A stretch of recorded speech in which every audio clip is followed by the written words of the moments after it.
এটা হলো নগদ $1000। আর যদি তুমি কোনো কারণে এত টাকা হঠাৎ পেয়ে যাও কোনো বাধা ছাড়াই, তাহলে তুমি কিভাবে খরচা করবে? এগুলো ডিসপ্লে করে রাখা হয়েছে যাতে আমাদের প্রয়োজনীয় পোশাক আমরা এখান থেকেই পছন্দ করতে পারি।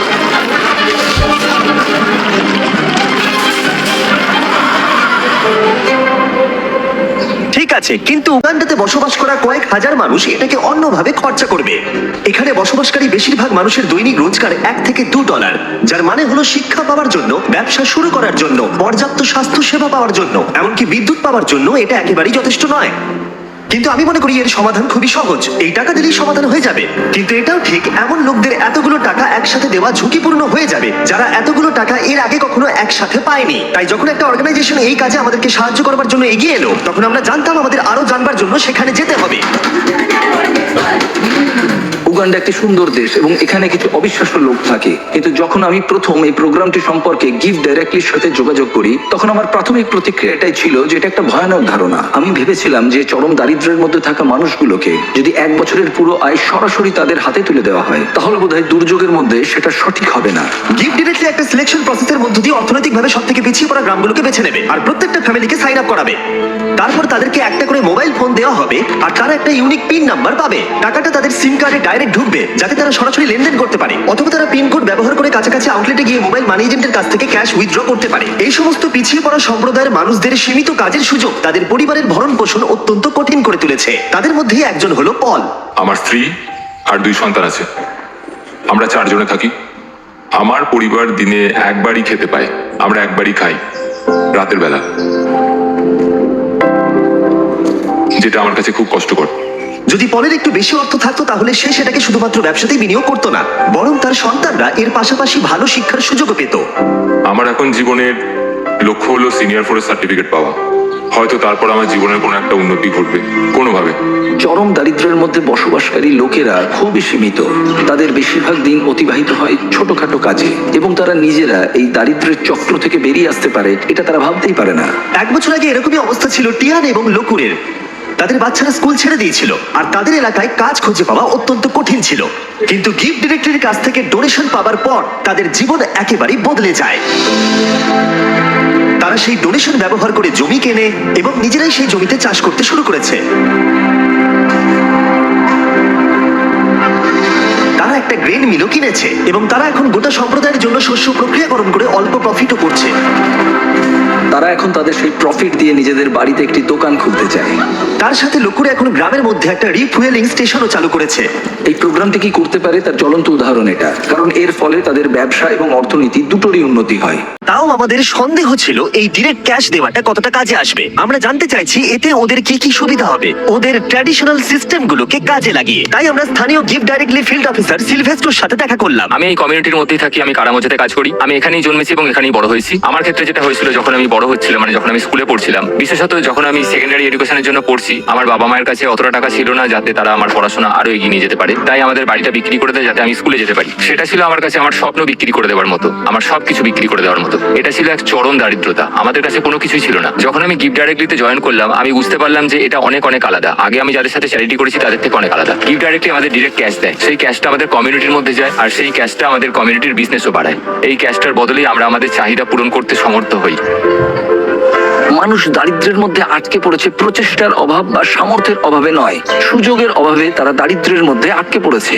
তাদের মধ্যেই একজন হলো জোসেফ, যিনি গ্রামের প্রধান। কেউ কেউ অনেক দূরের জমির মালিক, তাই আপনার যেটা সব থেকে বেশি দরকার সেটা হলো টাকা, যাতে আপনি কাছাকাছির মধ্যে জমি কিনতে পারেন। আমরা এই ঘাসের বাড়ি তৈরি করি আর উই পোকা এই ঘাসগুলো খুব দ্রুত খেয়ে নেয়, তাই খুব বেশি দিন এই বাড়িগুলো থাকে না। আমরা পরের বছর আবার এগুলো তৈরি করি, ধ্বংস করি, আবার তৈরি করি, এভাবেই চলতে থাকে। কিন্তু এই গ্রামে বাড়ির সমস্যাই একমাত্র প্রধান সমস্যা নয়। ক্ষুধা, দারিদ্রতা এবং শিক্ষার অভাব এই সমস্ত সম্প্রদায়ের মানুষদের অন্যতম প্রধান সমস্যা। তার নিজের গ্রাম পরিচালনা করার বোঝা ছাড়াও জোসেফ গুরুতর স্বাস্থ্য জটিলতায় ভুগছে।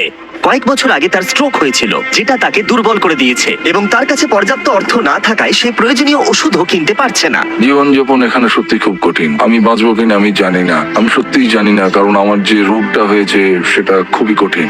আমি সত্যিই জানি না। এখানে প্রত্যেকের নিজের নিজের চাহিদা রয়েছে এবং আমরা যেটা বুঝতে পেরেছি সেটা হলো এই মানুষগুলোকে একটা ভালো ভবিষ্যৎ দিতে গেলে তাদের নিজেদের এবং তাদের পরিবারের জন্য সিদ্ধান্ত নেওয়ার ক্ষমতা দিতে হবে। তাই আমরা ঠিক করেছি গিফট ডিরেক্টলির সাথে যুক্ত হয়ে এই গ্রাম এবং আশেপাশের 300টি পরিবারকে অর্থ অনুদান করে সাহায্য করব তাদের উজ্জ্বল ভবিষ্যতের জন্য। তাই যখন গিফট ডিরেক্টলি টিম গ্রামগুলোর চূড়ান্ত তালিকা প্রকাশ করছিল যেটা করতে সারাদিন সময় লাগবে, তখন ড্যান এবং ড্যারেন গ্রামটা ঘুরে দেখলো, যেখানে তারা ছুরি ধার দেওয়ার যন্ত্র দেখতে পেল। তোমার কি মনে হয় এটা আমরা আরো ভালো করতে পারবো? হ্যাঁ, আমার মনে হচ্ছে আমরা ভালো করব। এই তো তুমি পারবেই। এই তো এই হবে। হ্যাঁ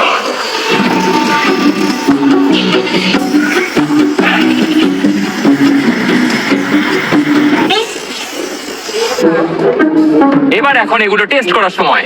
ওরা কি টেস্ট করার জন্য চিকেন এনেছে? না, ওরা আমাদের জন্য চিকেন আনেনি।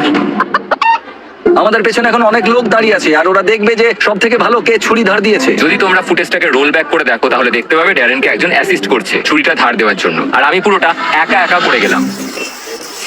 আমি অনেক বেশি প্রফেশনাল ভাই। হ্যাঁ, ঠিক আছে। আর এখন ড্যান এবং ড্যারেনের পালা। আমি চ্যাম্পিয়ন। হ্যাঁ, তুমি চ্যাম্পিয়ন। ড্যারেন হার মানতে না পেরে অন্য কিছু চেষ্টা করলো। সমগ্র আফ্রিকা জুড়ে লোকেরা তাদের মাথার উপরে জিনিসপত্র বহন করে থাকে। ড্যান আর আমি এখন সেটাই চেষ্টা করতে যাচ্ছি। ওরে বাপরে। দাঁড়াও। আরে তুমি দাঁড়াও। ইয়া। তুমি কি ঠিক আছে? তোমার হাত নিচে তো? হ্যাঁ, তুমি এটা নিয়ে দাঁড়িয়ে আছো কি করে? ঠিক আছে। তুমি তৈরি তো?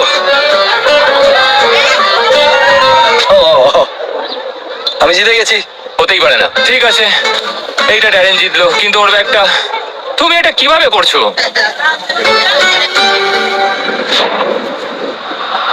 পরের দিন সকাল ছিল ডিস্ট্রিবিউশনের সকাল। এখন সেই মুহূর্তটা এসে গেছে। সমস্ত টাকা 10 মিনিটের মধ্যে ট্রান্সমিটেড হয়ে যাবে। এই মানুষগুলো অবশেষে তাদের দারিদ্র থেকে মুক্তি পাওয়ার একটা সুযোগ পাচ্ছে, যা নিয়ে তারা সারা জীবন লড়াই করছিল। কিন্তু গ্রামের মধ্যে জোসেফ ছিল সবচেয়ে বেশি উদ্বিগ্ন, কারণ তিনি জানতেন এই অনুদানটি তার এবং তার পরিবারের জীবন কতটা বদলে দেবে। এটা ছিল সেই মুহূর্ত যার জন্য তারা অপেক্ষা করছিল। তাই গোটা সম্প্রদায় ছিল নার্ভাস এবং এক্সাইটেড।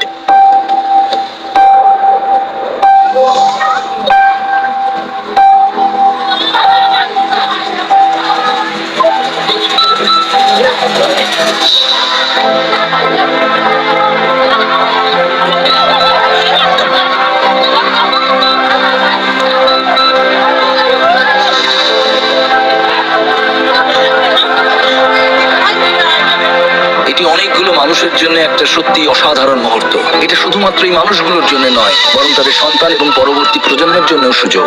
গিফট ডিরেক্টলির সাথে যুক্ত হয়ে আমরা এই গ্রামের হাজার হাজার মানুষের জীবন পরিবর্তন করতে সক্ষম হয়েছি।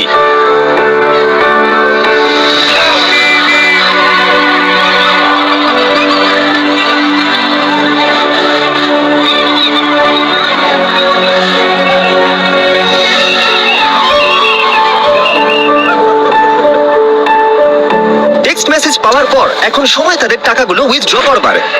100 বছর আগের থেকে এই মানুষগুলো কোনোদিন সেরকম ভাবে সুযোগ পায়নি, কিন্তু এখন তারা এগিয়ে চলেছে। তারা সুযোগ পাচ্ছে। ইতিহাসের একটি কলঙ্কিত অধ্যায় শেষ হয়েছে এবং তারা শুধু নিজেদের জন্য নয়, পরবর্তী প্রজন্মের জন্য শক্তিশালী ভবিষ্যৎ গড়ে তুলতে পারে। এবং তাদের মধ্যে বেশ কয়েকজন এটার সঠিক ব্যবহার করতে শুরু করে দিয়েছে, যেমন রুথ। এই অর্থকে কিভাবে কাজে লাগাতে হয় তার শক্তিশালী উদাহরণ হলো রুথ। গিফট ডিরেক্টর থেকে টাকাটা পাওয়ার আগে আমি আমার সন্তানদের ঠিক মতো দেখাশোনা করতে পারতাম না, কোনো ওষুধ কিনতে পারতাম না।